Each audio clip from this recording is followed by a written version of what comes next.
Joe Miller, Dylan Wolf, and Ruth Ann Manning. Hello everyone, welcome to the April 2017 meeting of the Knoxville Game Design. We're a group of game designers in Knoxville with varying levels of skill. Most of us are just hobbyists working on games in our spare time. I think we all have day jobs. We're trying to break it into the industry. So that's who we are. Going to spend a little bit of time today talking about the games that we've developed, things we've been working on, and events, things going on in the game industry. So we currently have 4 people online, including myself. So I'm going to start left to right. We have Dylan Wolf. Hello. We have Joe Miller. Howdy. Ruth Ann Manning. Hello. And myself, I'm Levi Smith. So I guess we're going to start off with a little bit of show and tell. I'll just go through the group. Dylan, did you have anything you wanted to show off this time? Sorry, okay. I unmuted. Oh yeah, you're on mute. I looked at your Twitter and I saw you'd been working on your Endless Runner game. I think you got multiplayer working on that. Is that right? Yeah, I can bring that up if you want. Yeah, that'd be cool. Entire screen. All right. Do you guys see it? Yep, we see it. Okay, it'll take a second to start. So basically, at first I just had this endless runner working where, you know, you've got one guy and I've got some articles on my blog about how I'm actually generating the level. But I decided to go back and actually add in multiplayer support to it, which I kind of had some and I've bounded all the keys on my keyboard. I had some logic in there about, like, you know, having an array of players instead of a single player, but just getting like some of the you know, game over to work, and then all the images to display right, and UI elements to be hidden on certain screens, and you know, the ability to so. Yeah, that looks cool. So it's local multiplayer, right? So you can either like huddle around the keyboard, or I guess it supports multiple joysticks or input methods. Yeah. Well, actually, right now I've just got kind of a, you know, items in there to stub out all the different controls on the keyboard. The idea would be, you know, hooking up some USB game pads or something. I initially started working on this when we talked about like creating some games that we could do for demos. Mm-hmm. And I felt like this would be a good one. You know, you can sit down, play for 30 seconds, you know, have people jump in and out. So just like a good demo game. I remember you were showing this off at one of the get-togethers, the Emory Place Block Party or one of those, and it seems like it was popular. Yeah. Like you're saying, people can just pick up the controller and start playing. No, like, real need for instructions or anything like that. But I see, since this is Unity, I guess whenever you start the game up, Unity has that little window where you can configure your input options, so you can pick whatever input method you want from the Unity loader screen. Yeah, well, and in this case, this would be a demo, so I'd kind of hard code everything. You know, like, you know, I've got a couple of the little SNES style USB game pads, and just like hard code it for those so that, you know, I can set this up pretty easily. To be honest, I went back and messed with this because I was stalling out on some of the other stuff I'd worked on. Like, I was just hitting a point where the stuff I needed to do on some of my other projects was complicated, so I'm like, I'll just go back and do this. Yeah, it looks pretty good. So to do the 4 different views, are you using 4 different scenes, or are you using like 4 different cameras on the same scene? I'm using 4 different cameras on the same scene. What I actually had to do was I created a blank camera with a just like black background that's at the lowest depth. It's at depth -2, and that prevents that allows me to turn these 4-player cameras here on and off. Oh, okay. And without, because if you don't do that, what you'll get is like the like screen blurring, or I can't remember the term for it. And then I've got each of these cameras tied to the character controllers, and so I flip them on and off, depending on the game state. And then the canvas, like the text, is just a single overlay. And I've got some code in here that actually like sets up the viewport rectangles. So that's kind of all automated. Yeah, I've played around with that just a little bit, the multiple viewports. I did my little train simulator game where you had an overhead view in one camera, and then you had like another camera like right on the front of the train, so you can get those two different views. So it sounds like you're doing the same thing right there. Yeah. All right. So that was what I had. Yeah, looks pretty cool. Hey Joe, did you have anything you wanted to show off this time? I can't participate. I can't participate in this because if I mute it, I can't hear them. If I unmute it, they can hear you. So I think I'll just wave to them. Oh, okay. Yeah, we're just hearing a lot of background. Come back to me because I have no clue what they're saying. Okay, Joe. What have you been working on lately? I've been working on Sub Hunter. Yeah, I saw some of your tweets on that. That's I released it last year as one of my one game a month games, like March. Yeah. But I've been going back and adding up a lot. So the old mode used to look like this. And that, like, the buttons are very static. You just click things and let's see, the missions played like this. So the objective. So are you you're playing the ship on the top right, and you're shooting the missiles downward? Right. Yeah. So you're trying to judge the distance and speed to hit them as they come by, and you only have a certain amount of ammo that you can have out in the air at the same time, and then still dodge theirs. So your ammo recharges over time? Yeah. And what I've been doing is kind of making it a little bit brighter, for one thing. And then kind of touched up a lot of my buttons so that they have this like the tactile feel that they've been clicked. Yeah. They have a little. I know you were showing a demo of 2 months ago of that plugin that you were using, the tweening plugin. Yeah. So are you using that same thing here? Yeah, I'm just doing like a scale tween that makes it a little bit bigger width-wise and skinnier height-wise. It's let's see, one of these you can click. So it's just like a jiggle. Slick. So do you have different battleships that you can choose from, or are you just customizing the one ship? So the first mode had different ships, but they were really all the same. It was just they had different stats. I can't hear them. What if I turn the volume? Now is that you can actually. Joe, you're cutting out. So I was saying it's just one ship now, and you change the equipment that is on it, and then you can upgrade it to be better or have a shorter cooldown, and then it kind of gives them a similar stage, but everything is just a little bit cleaned up more. And then I've added, instead of just the fire and dodge, now there's more things like this is the EMP that'll freeze subs for a few seconds. Oh, very cool. Now the little red bars on the submarines, are those health meters? Yes. Oh, okay.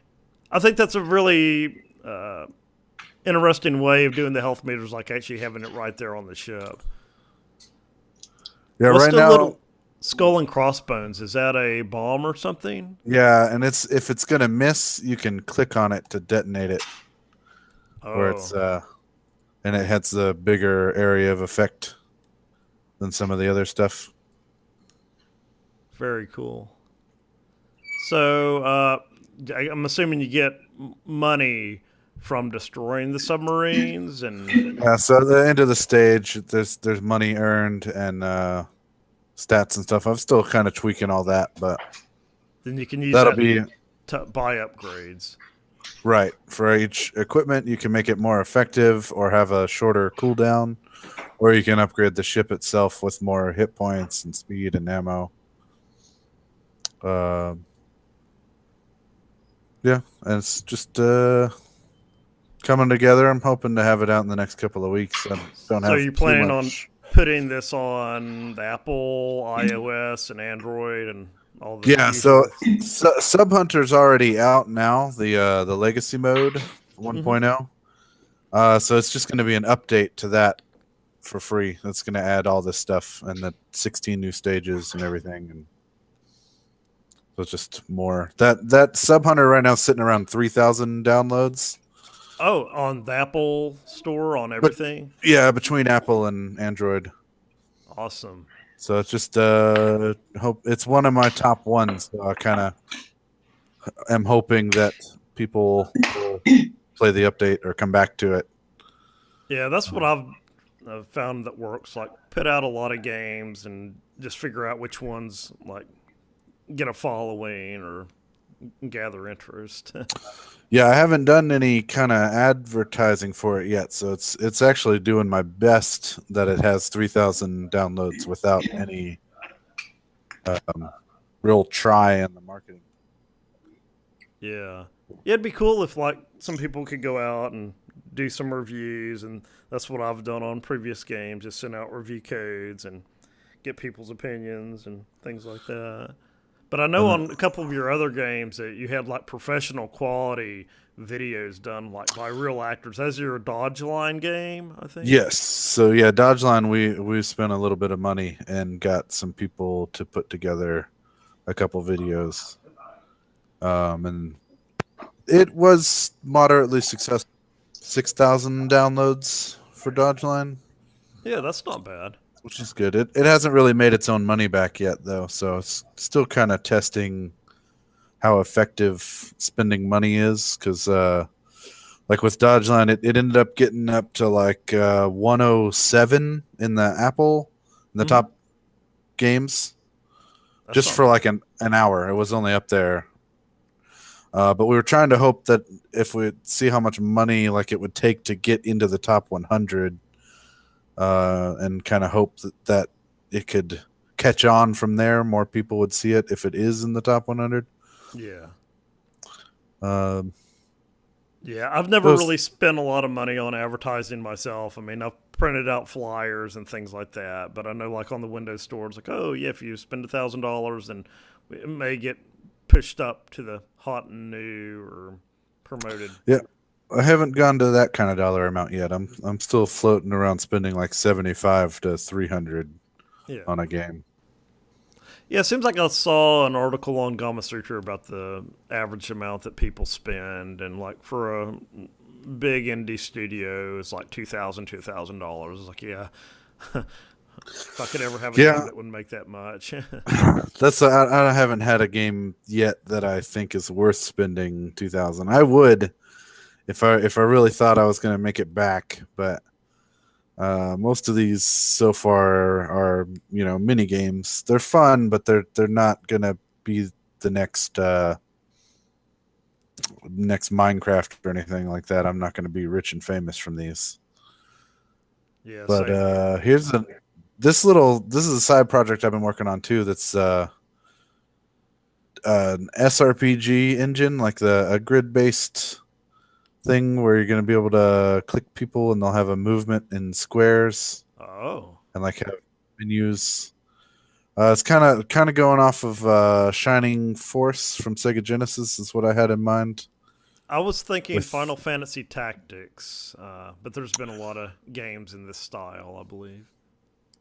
Yeah, and that's what one of the things that I'm doing with it is that you Yes, sir. would move your hero unit next to like one of the enemy units, and then it would pop up with this like cutscene type thing, and like have a bigger artwork for the hero here, Mhm. and do an attack animation on whatever the enemy is here, Oh, okay.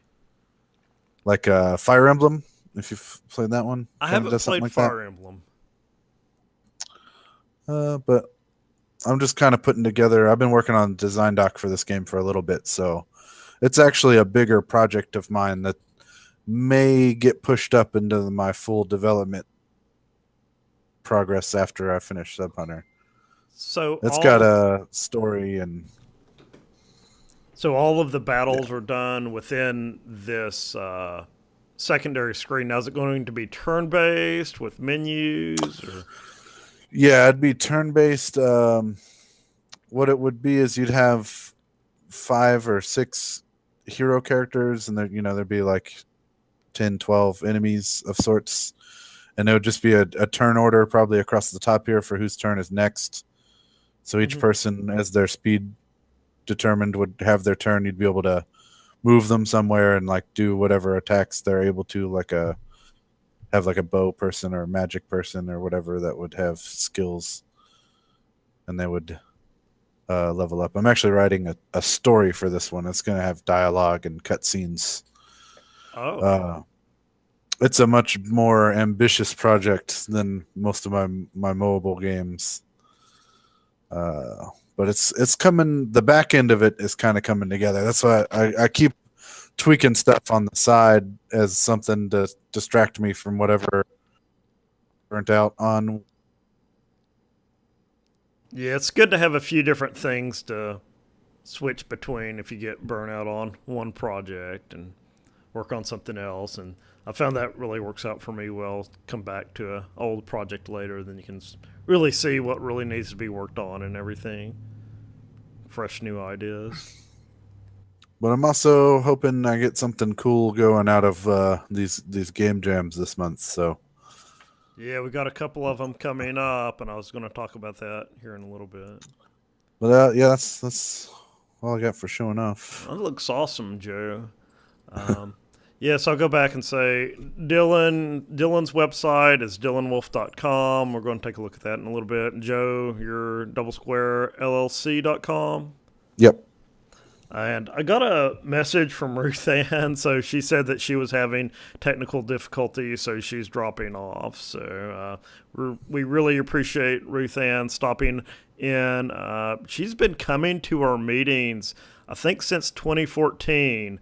That was the time in 2014 we had some coverage by a local entertainment paper called Metropulse here in Knoxville. And they came out and interviewed some of us and wrote up an article. So Ruth Ann found out about our group through that Metropulse article, and she's been a pretty regular member of our group ever since then. She does a lot of programming and processing using Java. So she's actually participated in Ludum Dare, I don't know, 4 or 5 times, I believe. So I was going to show off what I've been working on. So I'm going to click on me, and I think I'm already, share screen. So the mini LD for this month, mini Ludum Dare, which is the monthly Ludum Dares that have a little bit more relaxed rules. So this one, they gave us like up until the next main Ludum Dare in April to finish it. So I've had quite a bit of time to work on this. But the theme is music. So it's like incorporate music into your game. I know a lot of people don't focus on music in their game. So this game is the Chomper. I don't think I have a way to turn down the sound. Basically, it's your standard Pac-Man type game. I do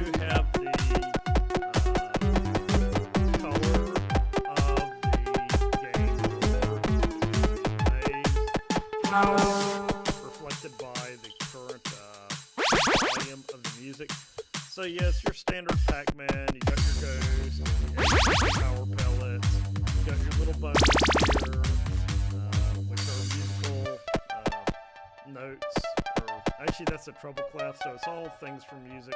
The enemies are actually rest symbols, which may be kind of hard to tell, but yeah, I developed all this in Blender. All the roles were done in Blender. Exit out of that. See if I can pull up Unity here. I do like the little music note explosion. That looks cool. Yeah, I use the standard Unity Shuriken particle effect. And I did a color over time. So it starts out, which I'll show here in a second. Make sure I'm still sharing here. Yes. Note chomper. Yeah, so you can actually set the colors that it transitions between in your particle system, along with other different properties of your particle system, such as size. And on the little treble clef, it has a different rotation. So let me go to my prefabs, pellet, and should be a pellet explosion. Yeah, pellet explosion. Expand that out. Particle system. So here it is right here. I can pull it into my game world and click on the prefab, and you can see the notes right there popping out. You can press simulate on the particle effect, and basically I just say on emissions I want 5 notes to pop out over 1 second. And also I have the renderer, which I have a texture, which is just basically a note, which I created in touched up in GIMP. Made sure it had a transparent background and set the texture type to Sprite 2D. And then basically just go into materials and create a new material using that texture. And then after you have that, then you can just set it in the render right here. But yeah, I was going to show the color over lifetime. So it starts out as red, then it transitions to yellow, then to green. So it gives that nice little effect right there.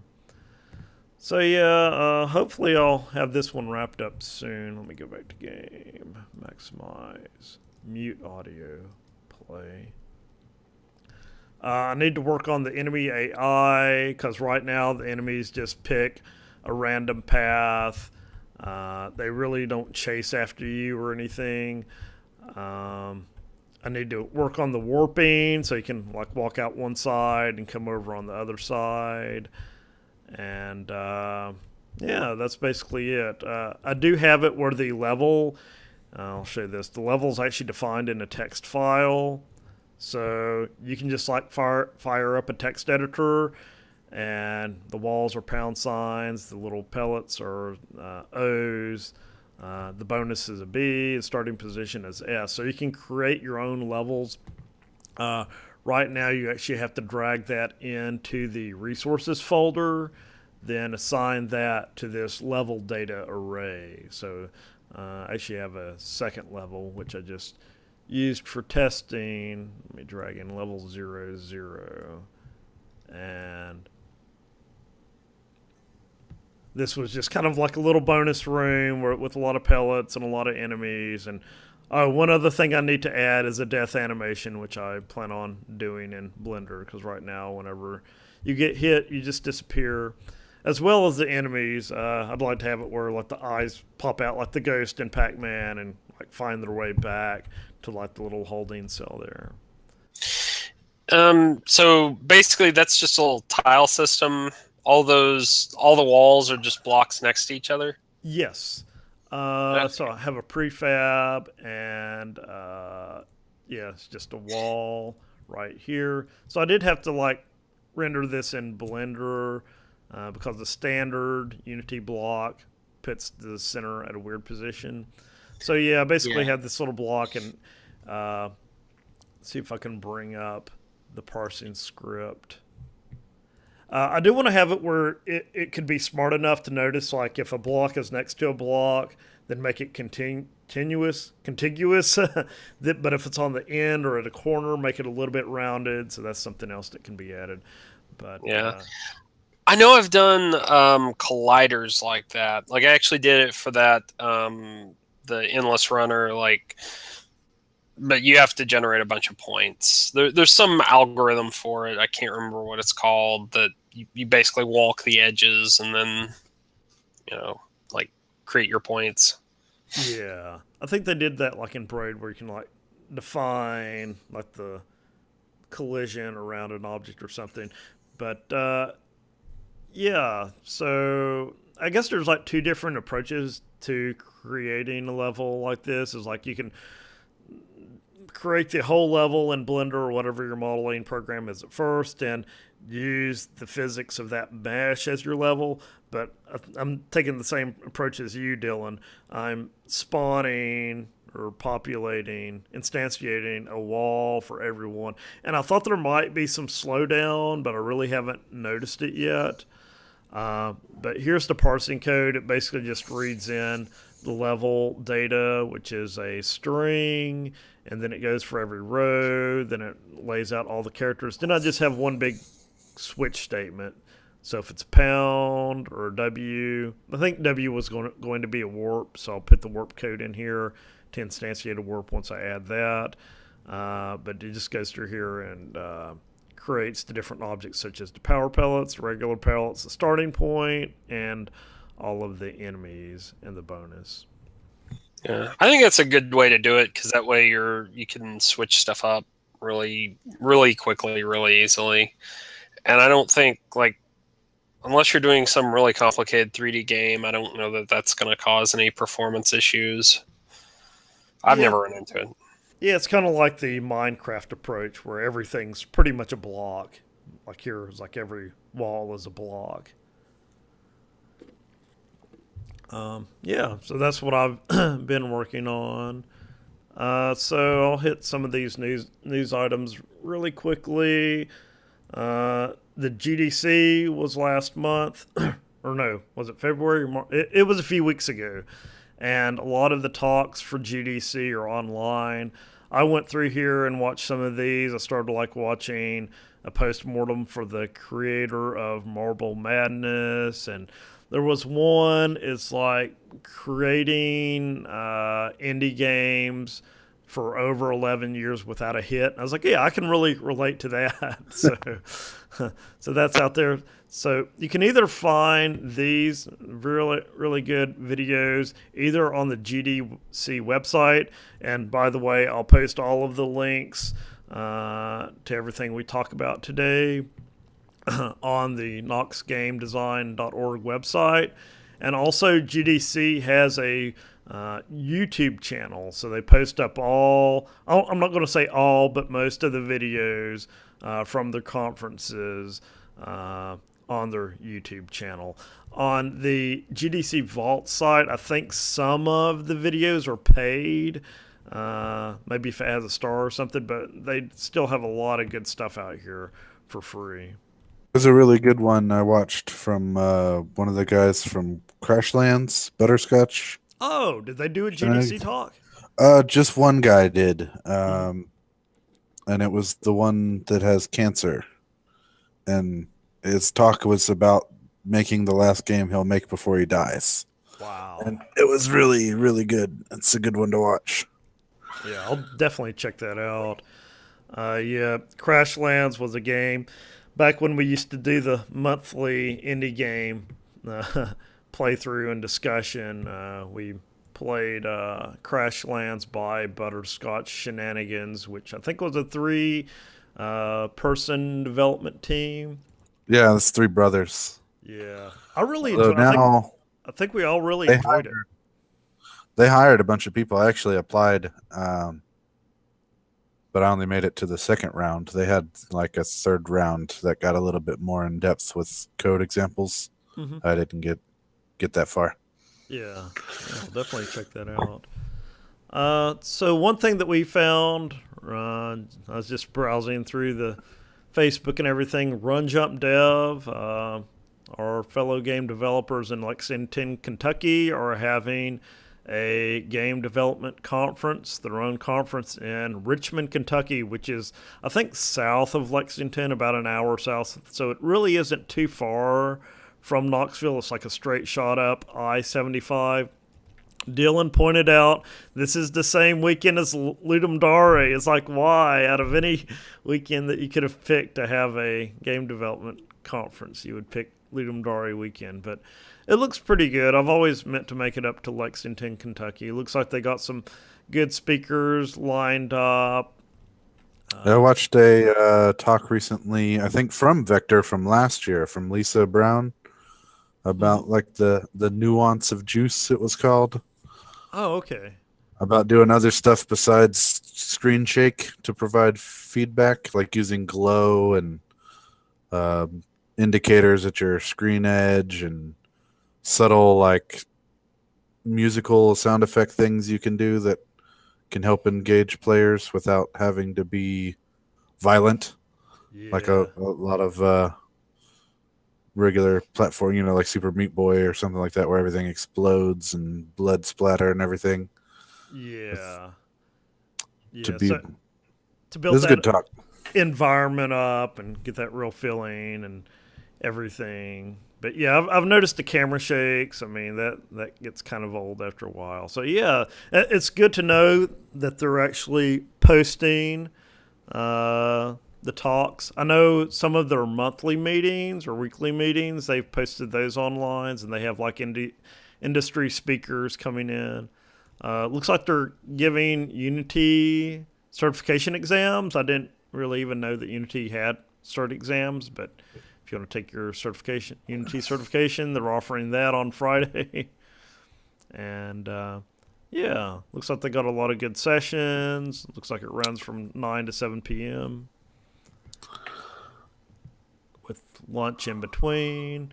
12 years of bad game code. That looks like an interesting session. Yeah, so if you're in the Richmond area, Richmond, Kentucky area, or anywhere in around. That's all. I was reading up on their thing too. They talk about Ohinki right there on the if you scroll down on the right hand side, network. A little bit higher.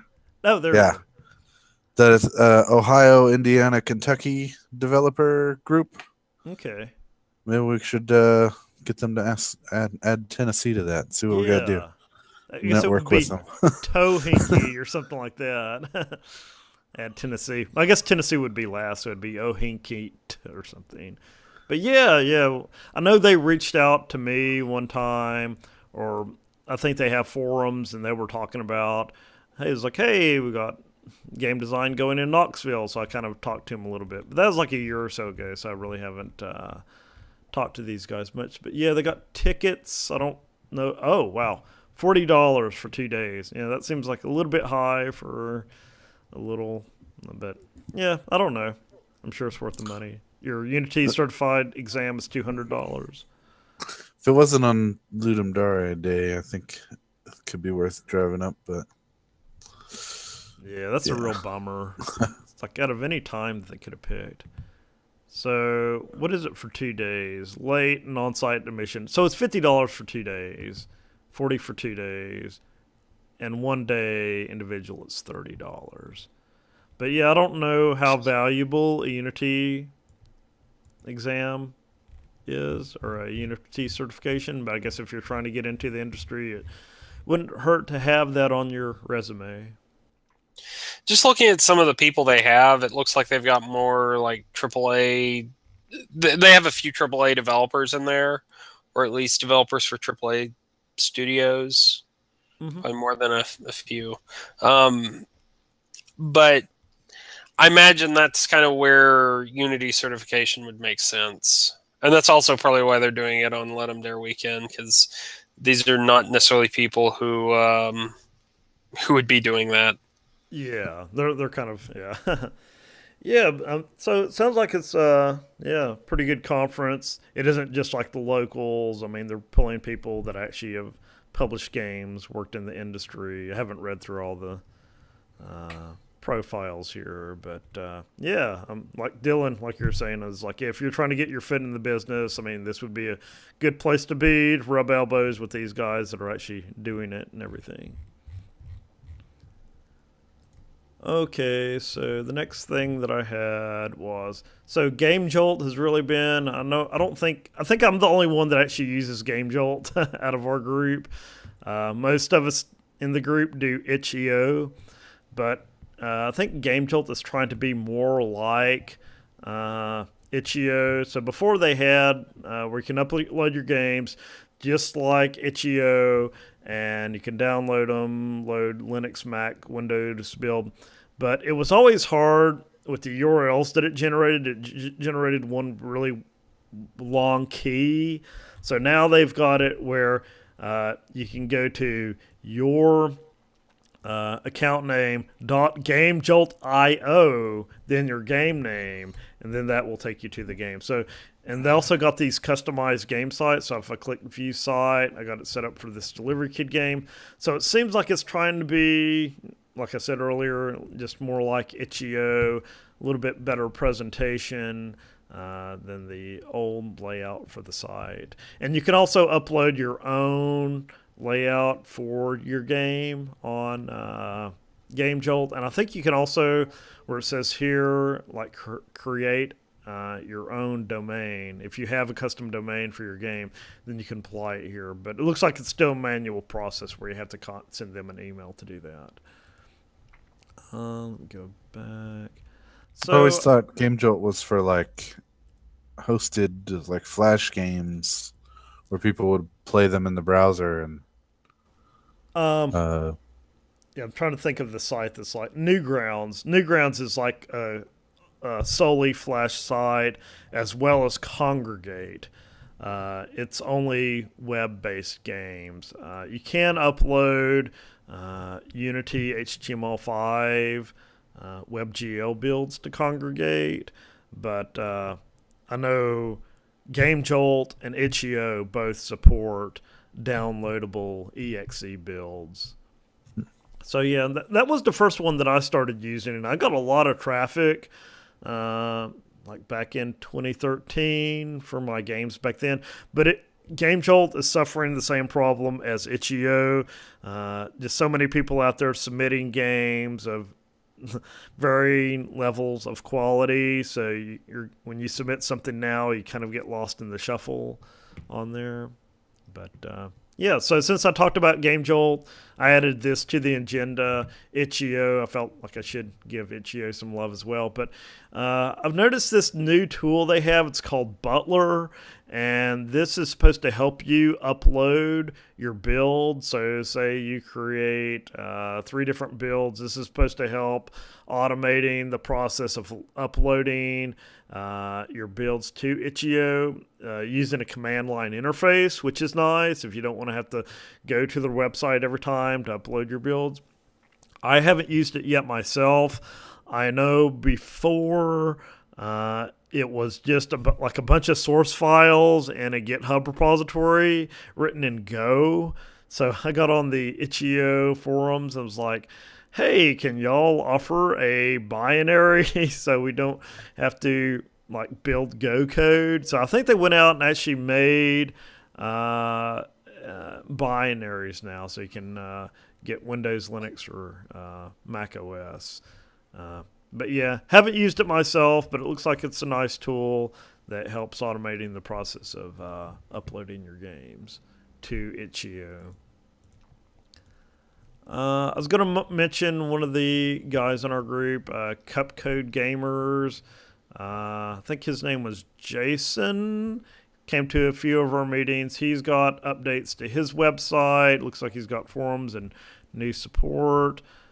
He hasn't joined our online hangout yet, but it'd be nice if he joined us sometime to let us know what's going on with what he's been doing. Looks like a lot of good stuff on his site. And let's see here. Okay, so Joe, I know you already talked about what you've been working on. Yeah. You made a really good post on your website recently about what you've been working on here.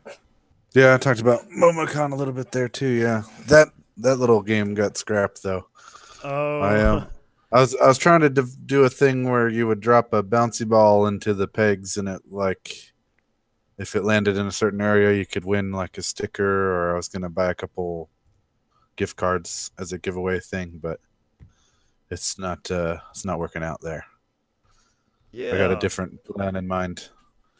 Yeah, I noticed. No, I went to MomoCon a couple of years ago, and people would have like little things to look at and play with and things like that. So I think those are usually popular. Yeah, I've worked a lot of trade shows, so I'm kind of familiar with what's out there, but I was trying to make something unique because I'm just building it myself in the garage instead of like a lot of people just do like a Wheel of Fortune wheel or something else, like carnival style games. So Yeah, so we were doing the monthly meeting last month, and we were just talking about MomoCon. And I was clicking around. I was like, "Oh, Joe Miller, he's going to be at MomoCon." So I wasn't even aware that you were going to be down there. But yeah, just showing off your games and things like that. yeah, I'll have a booth over in the indie gaming section. I wasn't sure if anybody else from Knoxville Group was going to be down there. I think Dylan's going to be there. Yeah. Which was what we're going to talk about next. So, Dylan, you're doing 2 talks at MomoCon? Yes, I'm doing one, and that's just on like tabletop gaming. And since they're an animation themed convention, I'm doing one specifically about like board gaming that comes from Japan. And I'm doing my game development for fun and not profit talk, which is more about just like what we do, hobbyist game development, and some of the resources that you can use to get into that, and kind of an intro level talk. One of the things I like to do in that is actually bring up like copies of, you know, a project in Unity, a project in Game Maker, and RPG Maker, and some of these other programs, so that people who maybe don't have a lot of experience can kind of see that and get that first shock out of the way of like, oh man, this looks confusing. But if someone can show you kind of a brief overview, you can kind of tell what you need to focus on. Yeah, sounds cool. Yeah, so I remember going there a couple of years ago. They had a lot of good game development talks. I attended one about translating games, like from Japanese and things like that. But yeah, if you're in the Atlanta area, Dylan has a post on his website, dylanwolf.com, about the talks that he's doing. So MomoCon, it will be May 25th through the 28th. I'm assuming that's still at the World Congress Center, like the Omni area around there. Yes, yeah, that's same place this year. I think they've kind of moved there for the foreseeable future. Okay, So- yeah, I'll so, definitely try to make it down for that. Do you know what martyr stop I got to get off for that? I have no idea. I usually drive down there, stay at the Con Hotel, and then just, you know, leave from there. I'm driving down, but I'm going to leave my car somewhere else and just hoof it. Okay, yeah, because there is like you got to pay for parking in a lot of cases. Yeah, Get I it. got my mom early lives on. like 20 miles east of Atlanta, so I might leave my car there. Or Oh, yeah, I got that's- some other friends that live nearby, or I actually got one buddy that lives in Atlanta, so I'll be riding the couch at somebody's house and just using MARTA to get to and from. Okay. I'm usually okay in Atlanta, though. I grew up near it enough. Yeah, I'll just have to. I grew up on the west side of Atlanta and usually try not to go inside the city if I didn't have to. But yeah, that's one problem with Atlanta is the transit system. They do have MARTA, but I guess there's a station close to the World Congress Center. I think it'd have to be for the Falcons games. Since somebody. Yeah. It's been a few years since I've used MARTA, so I don't remember it too much. But So you'll be all right. And that is one thing, like, going downtown, MomoCon has definitely gotten to the size where they kind of have to be, in the World Congress Center. I don't know that they're quite as big as Dragon Con yet, but they are, getting kind of to that point. So it's probably the number 2, like, anime otaku type conference that I'm aware of. Like, Dragon Con is just like consumes Atlanta. It's like everywhere. Yeah. But Dragon Con really doesn't have a lot of game development stuff at all. I mean, there might be some game dev or cosplayers from games, but they don't really have any game development talks.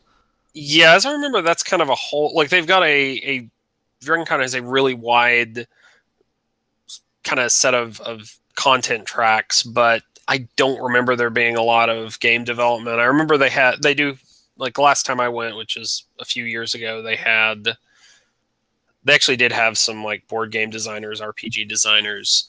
MomoCon has like not as many tracks, and they seem to be, like, deliberately adding, like, they added comics. They're kind of going after esports. They went after, some of the game development stuff a couple of years ago. Like, so, they're not just an anime con, but they have been, they're not quite as broad as Dragon Con either. Yeah, I'll definitely try to make it down if I can that weekend. I'm not sure if I'll be able to make it all 3 days, but yeah. Yeah, so if anyone out there is in the Atlanta area, May 25th, 28th, check out Dragon Con. So, Dylan, you're also doing, it looks like the same you're doing 2 different talks at MTAC. I haven't heard of that one. It's in Nashville, Tennessee. Yeah, MTAC actually is Middle Tennessee Anime Convention. Okay. It's still a pretty good size con. Not as big as MomoCon.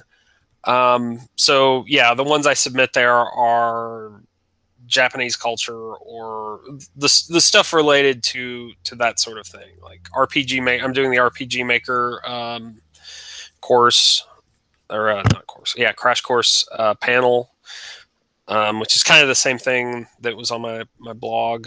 And then I am doing the same tabletop gaming panel as at MomoCon. I just, for whatever reason, submitted something different. They're a different title. So that's this coming weekend. Yes. Yeah. Okay, awesome. Yeah. They've been doing it on Easter weekend the past several years, actually. I think a lot of it is just scheduling. It's easier to find a place to do it. Yeah. So. Yeah, I'm definitely going to check this out. I'm definitely into learning about Japanese culture, learning Japanese language, and things like that. I'm really a big fan of Yaku, NPB, and Japanese baseball. So, yeah, I'll definitely. Yeah, I mean, see if I can make that. They're primarily like anime and anime and manga and that sort of thing, but they do take panels about things like. Actually, they take a pretty broad array of panels. But I tend to like keeping panels I submit there in that narrow focus. Yeah, exactly. Oh, so yeah, anyone in the Nashville area, check out MTAC this weekend. So, Joe, I'm assuming you're going to be doing GM48, which is also this weekend. Very busy time of year. Yep. I just put in my votes for the theme. So they got the theme voting going on now. And then there's going to be a round 2, I guess, during the week, maybe. Or I think we might have been done with the theme voting, and now we're just waiting to find out what it is. Yeah. Which there's some interesting stuff in there, like I think invincibility was one of them. Oh, our handicap hero, mm-hmm. Where the hero would have some kind of handicap. I remember there was an accessibility jam like a few years ago, where it was like, but I think that's more for people with disabilities, not the character within the game. But yeah, I've always wanted to do GM48. I know, Joe, you've done it like 2 or 3 times now. I only completed a game once. Oh, that I actually made a submission. Yeah. I tried on the last one. I didn't come up with anything, and it just kind of real life got in the way. yeah. I know you were showing at one of our meetings, like the statistics and everything that's generated. It's like a lot of nice graphs, a lot better than what Ludum Dare has. But yeah, they do the follow up, like you're required to rate 10 other people's games, or you get disqualified yeah, for your game. So it helps make sure that people get a good amount of feedback put into the system, so it has data to present. Well, you don't just get like one rating that's 10 stars and say your game's 10 stars. You get, at least 5 or 6, so you can kind of see what people see, trends, and notice stuff.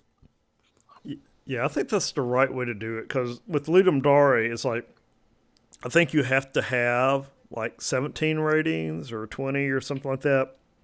But you aren't required to rate anyone's game at all.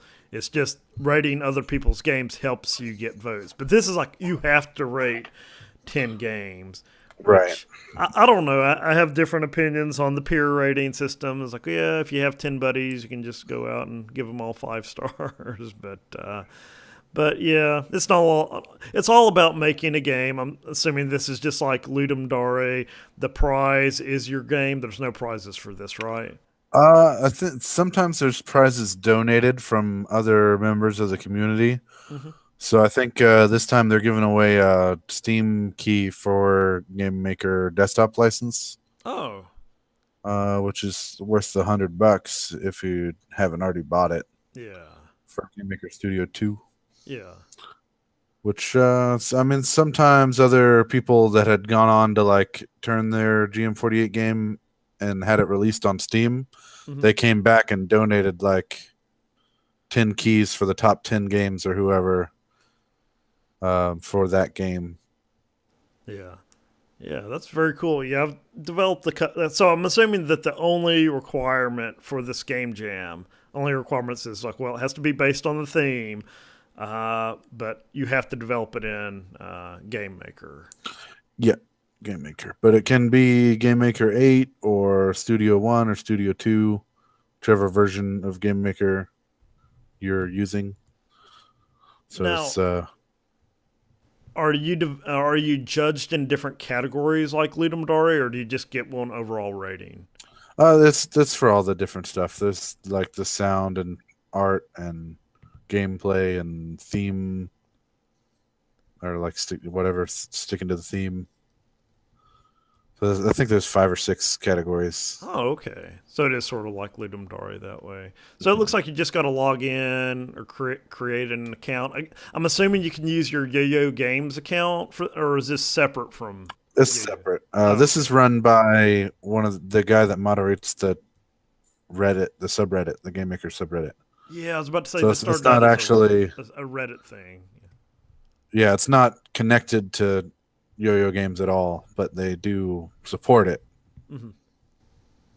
Yeah, so yeah, I'll try to do something for this. Like I said, it's a busy time of year right now. So that's coming up this weekend.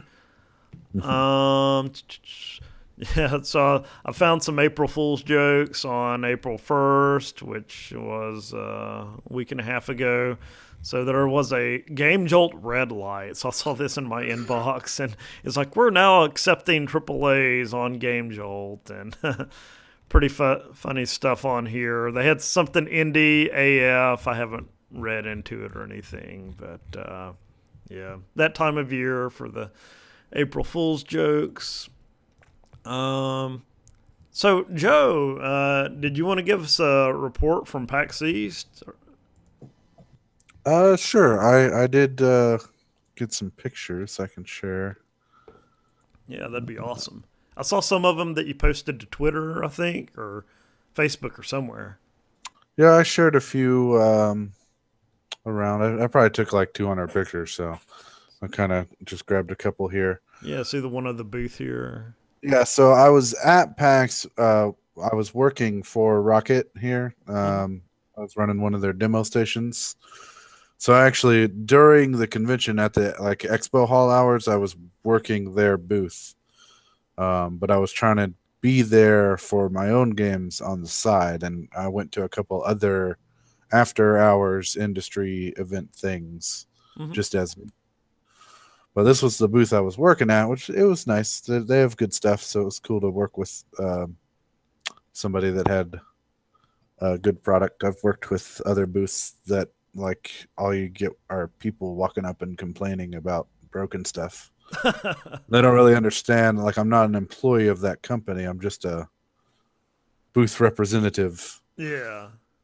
And now, I mean, I answered a post on Reddit from their community manager, and they were looking for somebody that had experience working trade shows, and I've done a bunch. So you've never like worked with this rocket company before? It was like, hey, we just need somebody to help run our booth that knows what they're doing. And yep, he sent me over some of their product information. I pretty much just memorized it, and then like while I was running this demo, it was just kind of people would come by and play the demo, and then once they got up and left, I'd reset the demo back to the beginning, and then I'd be able to answer basic questions as far as how much did stuff cost or what was going, like what if there's a show special.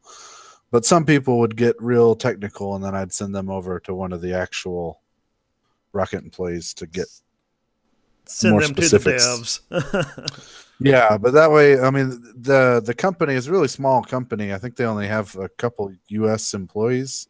They're based out of Germany, I want to say. So are they a game development company or game? No, they're a hardware. Oh, yeah, mice, keyboards, headsets. But instead of like flying employees from Germany over, they just like paid people like me there. There was a few of us. Yeah, it's probably more cost effective to do that. Yep. And it was good. It was fun. And then, I mean, I got to be there. So part of the benefit of being there as an representative of another company is you get to go in the show before and stay after hours. So like when I'm walking around in here, this is kind of coming down the escalators into the main expo hall, but it's like empty because they haven't let the public in yet. Oh, okay. So this was in Boston. What was the name of the facility? It's the BCEC. It's like Boston Convention Exposition Center or something like that. Oh, okay. It's on the waterfront. Yeah, I think PAX East has been in this location for at least the last 5 or 6 years. And it's actually the same place that Anime Boston is held, which usually happens pretty close together with PAX. Oh, okay. Yeah, it looks like we're looking at Square Enix right here. I can see the Final Fantasy 15 and Kingdom Hearts and all these huge banners and everything. So I guess those are stations where you can play the games. Yep, that's pretty much what they had going on. There's a lot of Final Fantasy, and then Dragon Quest Heroes 2 was another big one they were showing. Oh, I love Dragon Quest Heroes. That's my game. It's Microsoft there, right in the middle. Yeah, see the Castle Crashers. Behemoth, yeah. Microsoft was showing off a couple things. They had Halo Wars. They had demo stations set up for Mass Effect, Andromeda. Yeah, we talked a little bit about the new indie program that Microsoft was rolling out, and it's like, oh, well, they weren't fully rolling it out yet. They were just like, oh, we're opening it up for a few developers. Like, how's this any better than ID at Xbox? I guess once they fully open it up, it's supposed to be like Xbox Live indie games, but right now I'm just kind of over Microsoft.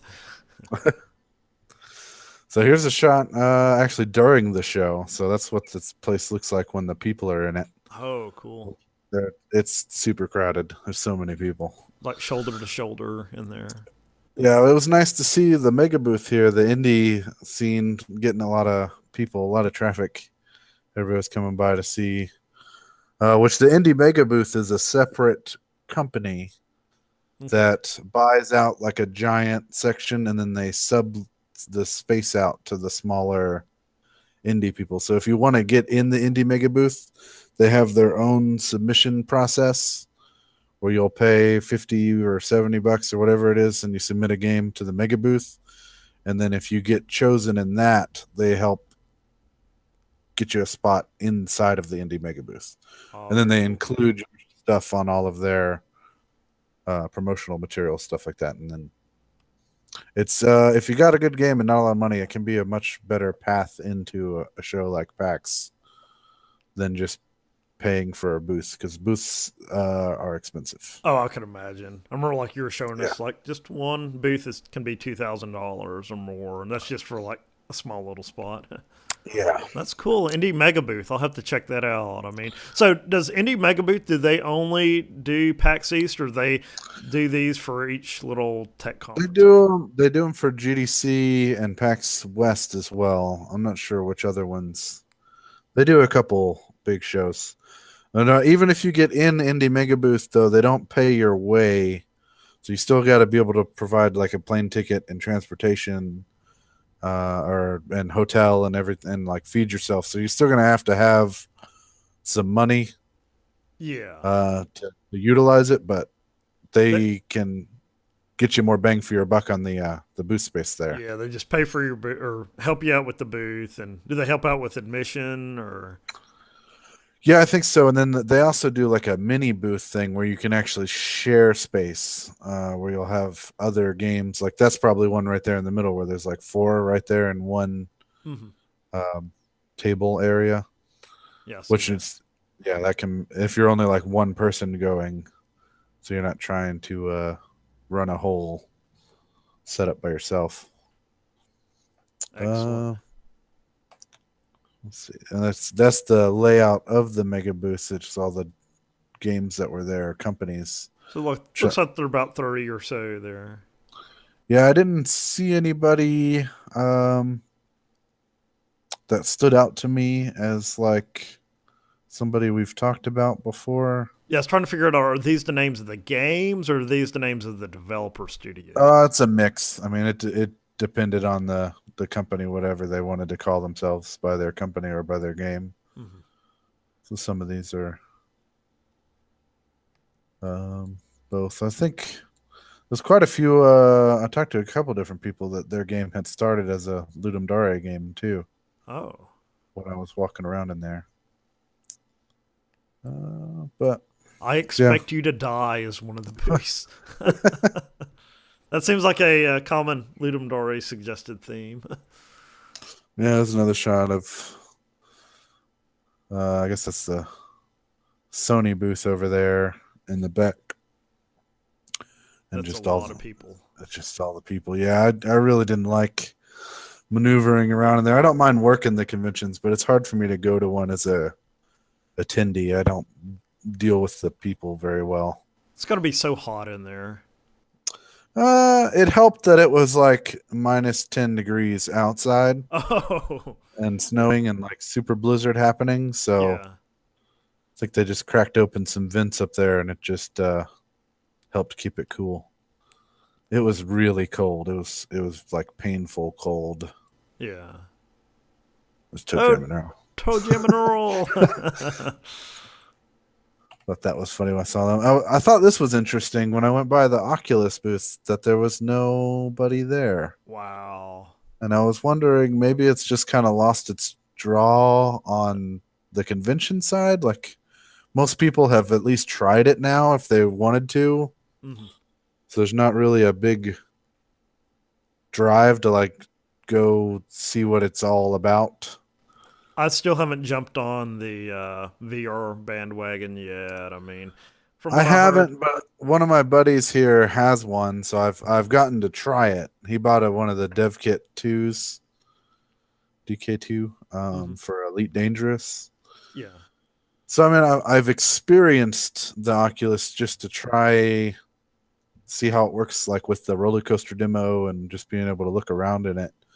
So there's nothing really been on the VR side that's made me want to run over and stand in line to try a demo of it, though. Yeah. I kind of heard it's like a rich kid's toy. I mean, until they bring the price point for the headsets down. And I wish they would just like standardize on one technology. I guess with Unity, you could make a VR game for any headset and deploy.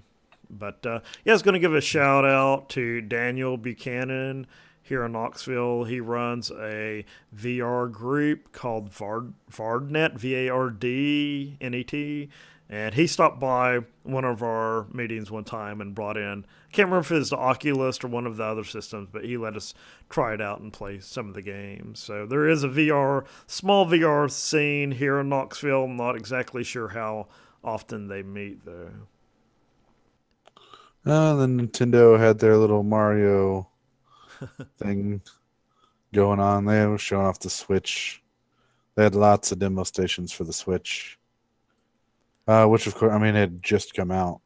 Yeah, I still haven't gotten a Switch yet. Got the new Zelda game for the Wii U. It's like, they have you can go to Target and they have like plenty of Zelda for the Switch games, but they don't have any consoles. I was like, until they resolve that supply issue, I'm just gonna wait and see what everybody else says about it. Because from what I understand, is like I was thinking about getting the new Dragon Quest Heroes game, but they said the Switch game was highly inferior to the PlayStation 4 version. So I'm like, okay, I'll just get it for PlayStation 4. But what the Nintendo people were saying is like, well, the Switch is really a portable system.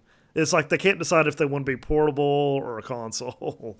So we'll see how that goes with the Switch. Twitch, more shows. And then that was me at one of the... I went to an event the night before PAX and had space set up where I was able to set up my little demo station and show off giveaways. Yeah. Really nice setup you have there. Flyers. I think you have buttons. I actually did a post about Indie Game Booth, I don't know, a year or two ago. But I ended up doing away. I had the iPod there too. That's too small to demo. Like I was worried that somebody was going to walk away with it, so I stuck with the tablets. Are much easier to keep track of when I actually had like multiple people there trying to play games. Mm-hmm. It was good. Yeah, that's the bad thing. It's like you can't jump up and go to the bathroom or anything with your tablets out there, unless you clamp them down to the table. Definitely a problem. Yeah, that's something I'm looking into for MomoCon, since I did get the booth space by myself. I know I'm going to try to find somebody or somebodies to come. They give you 4 badges, I think. Mm-hmm. So might get somebody that could come over a couple times a day and let me run to the bathroom or eat lunch or something, because it's a lot of standing and talking without being able to take a break. Yeah, I'll probably try to come down there for a little bit. So if we run into each other and you need to run to the bathroom or something, I'd definitely be willing to watch over your stuff for a little while. So yeah, that's awesome, Joe. It sounds like a great time at PAX East. So Ludum Dare 38 is coming up. I think 2 weeks. Yeah, about 2 weeks from now. The theme voting has already started. So, again, they're planning on doing this at ldjam.com. It looks like they've actually made a little bit of progress on the site. I think you'll have to create a new account, and they said later then they'll merge your old account into your new account or something like that. But that sounds scary. Yeah. So this is the 15th anniversary of Ludum Dare. And, so... as usual, I guess there'll be multiple rounds of theme voting. Then at the very end, they'll pick one theme out of all that. And got the 2 different competitions, the compo, where you do everything yourself in 48 hours. And then the jam, where you can use pre-existing assets and work in teams.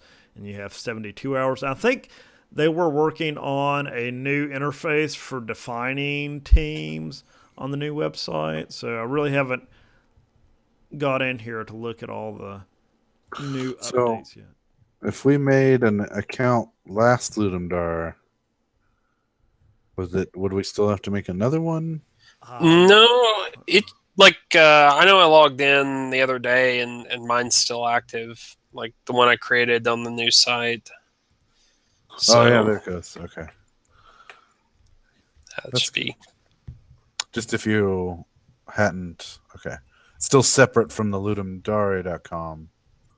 Yes. 2 separate accounts. Okay. LD Jam. Supposedly it's sometime. You think it's gonna work this time, or are we gonna switch back to the old website in the last 2 hours? I don't know. It'll be interesting to see. It sounds like he's had enough time to get all the kinks worked out and everything, and hopefully he's not trying to work on it as the competition's going on. But yeah, we'll have to talk probably offline, see if we want to get together or whatever for the kickoff, or just do a kickoff online or something. I'm thinking we can just show off our games at the next online hangout in May, if that works out for everyone. Yeah, that sounds good. Okay, so I didn't have anything else I wanted to show off or anything. Dylan, did you have anything else you wanted to share? Nah, that was it. Okay. Joe, any other news? Anything else happening? I did get, when I was at PAX, I got handed some info about another convention called Otakon. Otakon. Never heard of I was going to ask Dylan if he had heard of that one. That I want to say that's up in Baltimore or the DC area. That's apparently Yeah, they said it was really Baltimore big. last year, but they're going to be in DC this year. Okay. I know people who have gone. I've run into people who staff there, but I don't know anything about it really. From what I know, it's definitely more like anime focused, so that's where I would probably or I'd probably take that into account if you're wanting to demo there, like, look at how you do at MomoCon or whatever. Yeah, versus they PAX. were going to be looking around $300 for a booth, which is not too bad. MomoCon is $450, so be interested to see how that goes. Which, yeah, I think it's later in the year though, towards the end of summer. Yeah, I haven't heard of that one. I'll have to look in to see what other gatherings there are. And I know Code Stock is coming up. I don't know if there's any game dev talks at Code Stock here in Knoxville this year. Not that I remember. There may be a few, but I don't know that there's been as many as in years past. Yeah, I think Chris Gardner from Huntsville, Alabama, I think he had a talk. I'm not sure if it's game dev. Usually he does a game dev talk or one or two of those. And I know we did the panel last year with like 5 of us in the Knoxville Game Design. That video is online on YouTube if anyone wants to check out the Knoxville Game Design panel from last year. But yeah, a lot of good stuff going on. So anyway, it sounds like that's a wrap. We plan on showing our games off next month, second Sunday in May. And good luck to everyone on Ludum Dare 38. Look forward to playing everyone's game. So until next time, thanks everyone for watching.